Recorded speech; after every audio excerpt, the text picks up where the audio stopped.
नमस्कार, आप देख रहे हैं पूर्वांचल संदेश। मैं हूं शिव कुमार चौधरी। आज हम दुबोलिया विकासखंड के अंतर्गत ग्राम पंचायत नटवा जोत में मौजूद हैं। हमारे पीछे आप बच्चों को देख पा रहे हैं, जहां पर ग्राम प्रधान जी द्वारा बहुत अच्छा कार्य किया जा रहा है।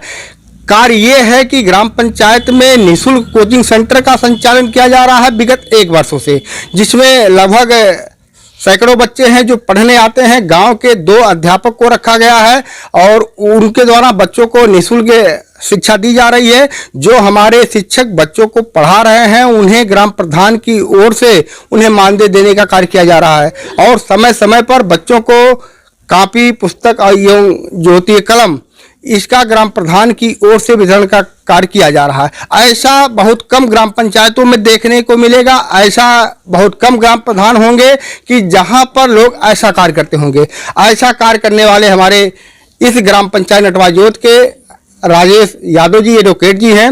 ये पेशे से वकील भी हैं और ये ग्राम प्रधान भी हैं। तो इनका जो ग्राम पंचायत में कार्य है बहुत ही ऐतिहासिक है। गांव में इनकी चर्चाएं हमेशा होती है। यही नहीं, आसपास के गांव में भी इनकी चर्चाएं होती रहती हैं। बच्चों की शिक्षा के लिए जो इनका प्रयास है, उसकी जितनी तारीफ की जाए कम है।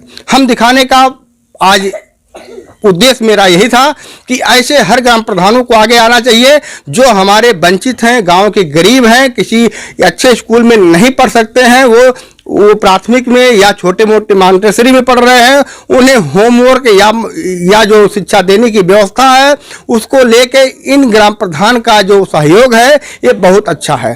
तो बेटा, यहाँ पढ़ रही हो, क्या नाम है? नूरजहां। कैसे बोलो?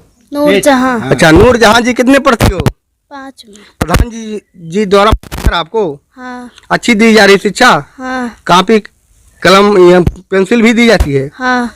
तो आपको कैसा लग रहा है? अच्छा। तो आपको कोई कविता याद है जो यहाँ पढ़ाया गया हो? सुनाओ।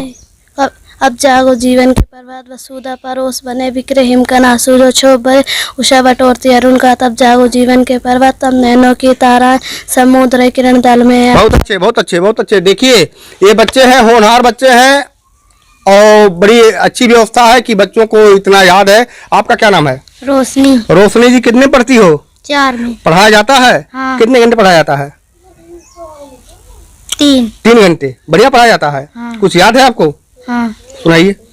जग जीवन में जो चीज महान सौंदर्य पूर्ण और सत्य प्राण में उसका प्रेमी बन सकूं ना, जो हो मानो के जिससे जीवन में मिले शक्ति छूटे भाई अंधभक्त। ठीक है, ठीक है, ठीक है। देखिए, इन बच्चों में जो टैलेंट है, टैलेंट बहुत ज्यादा है। आप देख पा रहे हैं कि छोटे छोटे बच्चे हैं, इनको कविताएं भी याद है पूरी तरीके से और यहाँ की जो पढ़ाई व्यवस्था है बड़ी अच्छी व्यवस्था है। क्या नाम बेटा तुम्हारा? अमन। अमन जी कितने में पढ़ते हो? यूकेजी में। यूकेजी में। यहाँ पढ़ाई ठीक हो रही है? यस। अच्छा, क्या प्रधान जी द्वारा आपको दिया जा रहा है? क्या दिया जाता है? कॉपी भी दिया जाता है? चलिए ठीक है, बहुत अच्छे, बहुत अच्छे। पढ़ के आगे बनो। क्या नाम बेटा तुम्हारा? दीपिका। दीपिका जी कितने पढ़ती हो? यूकेजी में। मास्टर साहब बढ़िया पढ़ाते हैं? अच्छा, कुछ याद है तुमको? हाँ। क्या याद है, सुनाओ। सभी पलों में सेबे नारा लाल पीला था प्यारा प्यारा, एक थे 2 रोदे का डॉक्टर को वह दूर भगाता मम्मी मुझको। बहुत सही, बहुत सही। बच्चे बजाओ ताली, बहुत बढ़िया।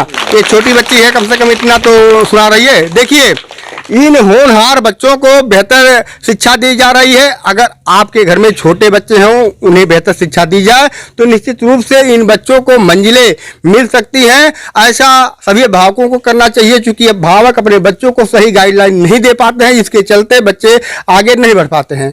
तो मेरा उद्देश्य सिर्फ यही है कि जितने अभिभावक हमारे इस वीडियो को देखेंगे, अपने बच्चों को बेहतर शिक्षा देने का काम करें। यहाँ पर ग्राम प्रधान जी द्वारा पिछड़ा क्षेत्र माना जाता है। दुबोलिया विकासखंड बस्ती जनपद से लगभग 25 किलोमीटर दूर बसा हुआ है। इसके दक्षिण में सरजू नदी जी का प्रवाह होता है और ये माझा का इलाका बोला जाता है। यहाँ पर पढ़ाई की जो अलख जगाई जा रही है, वास्तव में इसकी जितनी तारीफ की जाए कम है। तो अध्यापक जी आप हैं, तो आइए थोड़ा देखिए। ये हमारे हैं शिक्षक। तो आपके यहाँ कितने बच्चे हैं? सर, हमारे यहाँ पे कम से कम 101 से कम 130 की मात्रा में बच्चे हैं जो प्रॉपरली सब आते जाते रहते हैं। तो कितना विषय पढ़ाते हैं आप? हम लगभग, हमें हो गया 7 मंथ से। 7 मंथ से। बढ़िया पढ़ाते हैं? हाँ जी। बच्चों का जो टैलेंट बहुत तेज है। सर बहुत अच्छा है बच्चों का। जो बच्चे हमारे यहाँ के हैं, गरीब बच्चे हैं, जो बाहर स्कूल में, जो प्राइवेट में मांटेसरी में नहीं पढ़ पाते हैं, जी। जिनके माता पिता फीस नहीं दे पाते हैं, जी। वो गरीब बच्चे हमारे यहाँ पे आते हैं पढ़ने, और पढ़ने में बहुत सहनशील हैं। जी। तो हम उन्हें अच्छी शिक्षा देते हैं। अच्छी से चलिए ठीक है, आपको आप बधाई के पात्र हैं कि आप बच्चों के भविष्य बना रहे हैं, बच्चों के भविष्य को उज्जवल कर रहे हैं। भगवान आपका भविष्य भी बनाएगा, ये बेहतर कार्य है। देखने पर ठीक है, उतना तो देखिए हमारे साथ मौजूद हैं यहाँ की जो शिक्षिका हैं, बच्चों को पढ़ाने का काम करती हैं। क्या नाम है? उमा चौहान। उमा चौहान। कौन कौन विषय पढ़ाती हैं? हम हिंदी, इंग्लिश, मैथ मैं तीनों विषय सिखाते हैं। अच्छा, मैथ को सिखाते हैं। हाँ। बच्चों में टैलेंट काफी देखने को मिल रहा है। कितनी मेहनत करती हैं? बहुत करते हैं। बहुत मेहनत करती हैं। हाँ, कितना घंटा पढ़ाती हैं? 3 घंटा। 3 घंटे पढ़ाती हैं। तो आगे बच्चों को भविष्य बनाने में क्या योगदान देंगी? समय मिलेगा तो देंगे ही। अच्छा, समय मिलेगा देंगे। हाँ। तो देखिए ये हमारी इस कोचिंग की जो शिक्षिका हैं, ये बता रही हैं कि ये बच्चों के लिए काफ़ी मेहनत करती हैं और 3 घंटे बच्चों को पढ़ाती हैं। आगे भी प्रयास है कि इनका बच्चों को बेहतर ढंग से पढ़ाया जाए और जिससे बच्चे हमारे आगे बढ़ सकें और अपने लक्ष्य को मिल सके।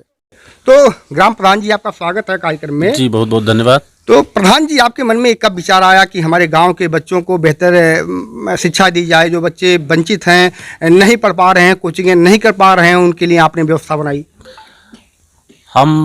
चूँकि हम लोग पढ़े लिखे लोग हैं और हमारा ये क्षेत्र पिछड़ा इलाका है, जहाँ लोगों को शिक्षा के बारे में कम जानकारी है, कम जागरूक हैं।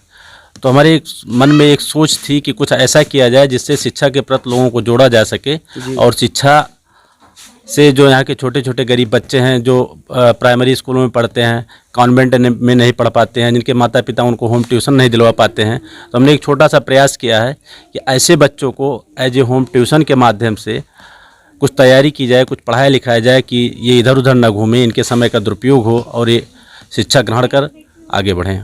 तो प्रधान जी, जब आपने कोचिंग को शुरू किया था, क्या क्या दिक्कतें आई? हमारे यहाँ, हमारे ग्राम पंचायत में ये रेवेन्यू विलेज नटवा जोत है, यहाँ एक आंगनबाड़ी केंद्र है, लेकिन वो पूरी तरह जर्जर स्थिति में है जी। ना तो उसमें जाने लायक है, ना रहने लायक है, ना बैठ करके कुछ करने लायक है। हमारे लिए सबसे बड़ी प्रॉब्लम ये थी कि बच्चों को अगर हम पढ़ाते हैं तो कहाँ बैठ के पढ़ाया जाए, या स्थान की प्रॉब्लम थी। लेकिन गांव के सहयोग से, गांव वालों के सहयोग से हम लोगों ने आपस में तालमेल बैठाया कि एक जगह निश्चित करके हम वहाँ बच्चों को बुलाएंगे और वहीं पढ़ाया जाएगा। तो आप बच्चों को समय समय पर उनका उत्साह वर्धन भी करते हैं। आज हम देख रहे हैं कि आपने काफ़ी पेंसिल को रखे हुए हैं, बच्चों को दे रहे हैं। आपको रिस्पांस क्या मिल रहा है? बहुत अच्छा रिस्पांस है। जब से ये कोचिंग सेंटर चल रहा है, बच्चों में ये देखने को मिलता है, जो सुबह शाम अनावश्यक बच्चे घूमते हैं, कम से कम आकर 1 घंटा, 1.5 घंटा, 2 घंटा कोचिंग में पढ़ते हैं, उसका अच्छा रिस्पांस है। बच्चों में जागरूकता बढ़ रही है। उनके माता पिता को भी समझाया जाता है कि आप अपने बच्चों को पढ़ाइए, शिक्षा के प्रति जागरूक कीजिए, उनको नहलाने या साफ़ सुथरा रखने का प्रयास कीजिए। तो हमारा प्रयास रहता है कि शिक्षा के प्रति लोगों को जागरूक करने के लिए और बच्चों को प्रोत्साहित करने के लिए हमेशा कुछ ना कुछ किया जाए और इनको पुरस्कार आदि दिया जाए। तो आगे का क्या प्लान है इस कोचिंग को लेकर? हमारा आगे प्लान है कि इस कोचिंग सेंटर को और बेहतर बनाएं। हम सरकार से डिमांड किए हैं, एस्टीमेट भी भेजे हैं कि हमारा जो इस गांव का आंगनबाड़ी केंद्र है, भवन का अगर मरम्मत हो जाता तो जो हमारे बच्चे खुले आसमान में पढ़ रहे हैं या दूसरे जगह पढ़ रहे हैं, वो आंगनबाड़ी केंद्र में बैठ के पढ़ते, हमारा कोचिंग सेंटर और अच्छा चलता। और हम प्रयास कर रहे हैं कि हमारे ग्राम पंचायत में जितने रेवेन्यू विलेज, 3 रेवेन्यू विलेज हैं, तीनों रेवेन्यू विलेजों में हमारी कोचिंग सेंटर चले। तो देखिए, ये थे हमारे प्रधान जी, थे राजेश यादव, एडवोकेट जी थे। इनका प्रयास वास्तव में कुछ अलग करने का जज्बा था, जिन्होंने करके दिखाया है। और आज इस कोचिंग में हम भी मौजूद थे। हमने देखने का प्रयास किया कि वास्तव में प्रधान जी की जो कोचिंग है कैसे चल रही है। तो यहाँ पर देखने को मिला कि बच्चों में जो टैलेंट है बहुत ही अधिक देखने को मिला है। छोटे छोटे बच्चों को भी कविताएं याद है और वो अच्छे ढंग से, अच्छे वेशभूषा में आए हैं, नहा वहा के भी आए हैं और ये सारी व्यवस्था है। तो हम जो भी दर्शक हमारे इस वीडियो को देखेंगे, हम उनसे अपील करना चाहेंगे कि जो प्रधान जी का प्रयास है ये बहुत ही बेहतरीन है और ऐसा ही प्रयास सारे जो सामाजिक कार्यकर्ता हैं, जो समाज में जुड़े रहते हैं, उनको ये व्यवस्थाएं करनी चाहिए कि हमारे गांव के, हमारे टोले के, हमारे मोहल्ले के बच्चे आगे बढ़ सकें और देश के अच्छे अच्छे पटलों पे जाके सेवा कर सकें। तो नमस्कार, धन्यवाद।